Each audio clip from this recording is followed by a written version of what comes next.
নমস্কার, আজকে আমরা আমাদের রান্নাঘরে বানাবো মাটন স্টু। আমি সুমি আর আপনারা দেখছেন মামনির রান্নাঘর। ওয়েলকাম টু মামনির রান্নাঘর। তাহলে চলুন মাটন স্টুটা আমরা চটপট বানিয়ে ফেলি। মাটন স্টু বানানোর জন্য আমরা সবার প্রথমে এই পেঁয়াজগুলোকে ঝিরিঝিরি করে কেটে নিয়েছি আর এখানে নিয়ে নিয়েছি 300 গ্রাম মাটন। সবজির মধ্যে আমরা নিয়েছি পেঁপে, আলু, গাজর আর বিনস। তাহলে চলুন এবার রান্নাটা শুরু করা যাক। সবার প্রথমে প্রেসার কুকার আমরা রিফাইন্ড অয়েল গরম করে নিচ্ছি। তেল গরম হয়ে যেতে ফোড়নে দিয়ে দিলাম একটা শুকনো লঙ্কা, ছোট এলাচ, গোটা গোলমরিচ আর দারচিনি। আর এই ছোট এলাচের মুখটাকে আমরা ফাটিয়ে নিয়েছিলাম। তেলের কয়েকবার নেড়ে চেড়ে দিয়ে দিলাম ঝুড়ি ঝুড়ি করে কাটা এই পেঁয়াজগুলো দিয়ে পেঁয়াজের সামান্য রং বদল হওয়া পর্যন্ত আমরা পেঁয়াজটাকে ভেজে নেব। পেঁয়াজের হালকা রং বদল হতে আমরা এর মধ্যে অ্যাড করে নিচ্ছি কাঁচা লঙ্কা কুচি, রসুন কুচি আর জুলিয়ান করে কাটা আদা। এগুলো দিয়ে আদা আর রসুনের র ফ্লেভারটা যাওয়া পর্যন্ত আমরা মিডিয়াম আঁচে বেশ কিছুক্ষণ ভেজে নেব। আদা রসুনের কাঁচা ভাবটা কেটে যেতে অ্যাড করে নিচ্ছে মাটনটা দিয়ে আমরা মাটনটার রংটা পরিবর্তন হওয়া পর্যন্ত মিডিয়াম আঁচে মাটনটাকে প্রেসার কুকারে ভেজে নেব। প্রেসার কুকারে 5-6 মিনিটের জন্য আমরা মাটনটাকে ভেজে নিয়েছি। তাহলে চলুন এবার এই সবজিগুলোকে অ্যাড করার পালা। আমরা যে সবজিগুলো যখন অ্যাড করছি, যে হার্ড সবজিগুলো আছে মানে পেঁপে, গাজর আর আলু, এইগুলোকে আমরা আগে অ্যাড করে নিচ্ছি। আর এই যে বিনসটা, এটা আমরা পরে অ্যাড করব, কারণ বিনসটা খুব তাড়াতাড়ি সেদ্ধ হয়ে যায়।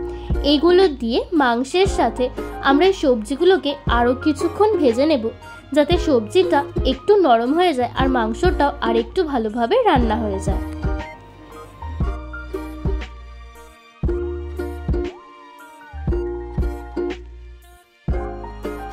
সবজিটা মাংসের সাথে আমরা বেশ কিছুক্ষণ ভেজে নিয়েছি। এবারে কিছু গুঁড়ো মশলা অ্যাড করার পালা। সবার প্রথমে অ্যাড করে নিলাম স্বাদ মতো নুন, ধনে গুঁড়ো, জিরে গুঁড়ো আর এখানে দিয়ে দেবো আমরা পরিমাণ মতো হলুদ গুঁড়ো। মশলাগুলো দিয়ে 1 কাপ মতো জল দিয়ে আমরা ভালো করে নেড়ে চেড়ে মশলার সাথে এই সমস্ত সবজি আর মাংসটাকে আরও কিছুক্ষণ কষিয়ে নেব। এই স্টুটাতে আমরা কোনো রকমের লঙ্কা গুঁড়ো ব্যবহার করছি না। যে গোলমরিচটা দিয়েছি আর যে কাঁচা লঙ্কাগুলো দিয়েছি সেই ঝালটাতেই এর ঝালটা হবে। এবারে এগুলো ভালো করে কষানো হয়ে গেলে অ্যাড করে নিল ফেটিয়ে রাখা টক দই। আমরা 1 টেবিল চামচ পরিমাণে টক দই ভালো করে ফেটিয়ে নিয়েছিলাম। টক দইটা দিয়ে ভালো করে নেড়ে চেড়ে মিশিয়ে নিয়ে আমরা এবার স্টুটাকে রান্না হওয়ার জন্য ঢাকনা দিয়ে দেব। আমরা এই পর্যায়ে ঢাকনাটা সিল করছি না, এমনি ওপর থেকে হালকাভাবে ঢাকনাটা একটু চাপা দিয়ে দিয়েছিলাম, যাতে সবজি আর মাংসের সাথে মশলাটা বেশ ভালোভাবে কষানো হয়ে যায়। এবারে ঢাকনাটা খুলে আমরা আরও একবার নেড়ে চেড়ে ভালো করে রান্না করে নিচ্ছি। সবজিগুলো প্রায় কষানোই হয়ে গেছে। এই পর্যায়ে আমরা অ্যাড করে নেব এই বিনসগুলোকে।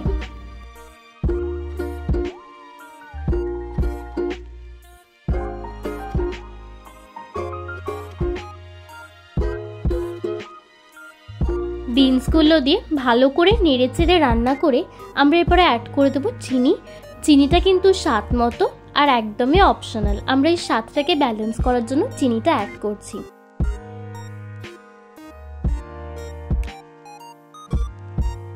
মাংস আর আলু দুটোই খুব সুন্দরভাবে কষানো হয়ে গেছে। এবারে দিয়ে দিচ্ছে 500 ml জল এই মেজারমেন্ট কাপের পরিমাণে।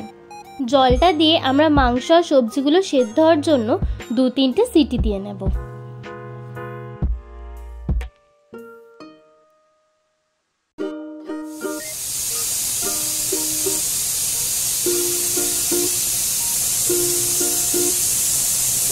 আমরা 2-3টে সিটি দিয়ে নিয়েছি। আমাদের মাটন স্টু একদম রেডি হয়ে গেছে। ঢাকনাটা খুলতেই কিন্তু আমাদের মাটন স্টু থেকে খুব সুন্দর গন্ধ বেরোচ্ছে আর মাটন আর সবজি দুটোই কিন্তু খুব ভালোভাবে সেদ্ধ হয়ে গেছে। এবারে আমরা উপর থেকে ছড়িয়ে দেব পরিমাণ মতো গোলমরিচের গুঁড়ো আর মাখন। এই মাখন আর গোলমরিচটা ছড়িয়ে আমরা ভালোভাবে মিশিয়ে নিলে আজকের আমাদের মাটন স্টু একদম রেডি। এই রেসিপিটা আপনাদের ভালো লাগলে অবশ্যই কিন্তু ট্রাই করবেন। আর আমাদের চ্যানেল মামনির রান্নাঘরকে সাবস্ক্রাইব করতে কিন্তু ভুলবেন না। দেখা হচ্ছে পরের ভিডিওয়ে। নমস্কার।